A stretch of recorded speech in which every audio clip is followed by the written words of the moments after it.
Notre structure est née de la volonté des éleveurs du Wellington de se retrouver en vue de répondre aux attentes des pouvoirs publics. Nous disons que travailler seul, on peut aller vite, mais ensemble, nous allons un peu plus loin. C'est dans ce cadre-là que nous avons mis notre ligue en place, qui est composée de 3 sous-ligues, dont 2 sous-ligues AOM, une sous-ligue Habitam. Et l'ensemble de ces sous-ligues, nous avons en leur sein 8 unions des éleveurs et planteurs de soja au niveau de la province du Wellington. Nous sommes tout à fait satisfaits de l'entretien que nous avons eu avec le GIA. Et nous, étant à l'intérieur, nous ne savions pas que des efforts ont été faits dans ce domaine.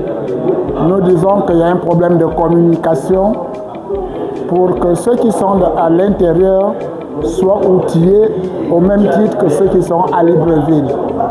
Parce que le développement que le président nous a fait tout à l'heure nous a laissé sans voix. Sans voix, pas que nous n'avons rien à dire, mais nous avons pu apprécier l'éloquence avec laquelle il a pu nous édifier. Et nous pensons qu'en fait, le Gabon de demain sera meilleur qu'aujourd'hui. Nous nous permettons de croire et de dire que nous sommes des partenaires du GIA.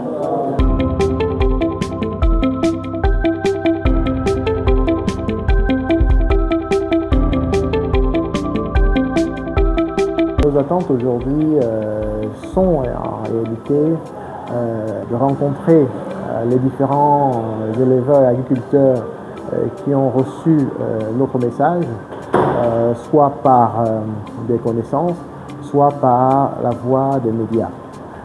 Nous les accueillons tous les jours au siège du GIA pour discuter ensemble de la faisabilité de leurs projets. Le GIA se positionne aujourd'hui comme étant un acteur majeur de la structuration de la filière avicole au Gabon, de par sa taille, de par le nombre de personnes qui adhèrent, mais également de par le type d'acteurs qui font le GIA. Nous comptons aujourd'hui un peu plus de 300 membres adhérents qui vont avoir un impact sur des zones de couverture d'à peu près 1000 à 1500 personnes dans les zones rurales à travers le pays. Nous pensons que la mesure qui a été prise par le président de la République, chef de l'État, chef du gouvernement, est une décision salutaire pour l'économie gabonaise. Il s'agit maintenant à nous, les opérateurs locaux, de s'en saisir, d'en faire une priorité et de s'organiser afin de pouvoir créer et de l'emploi et des opportunités de travail et des activités génératrices de revenus à travers le pays.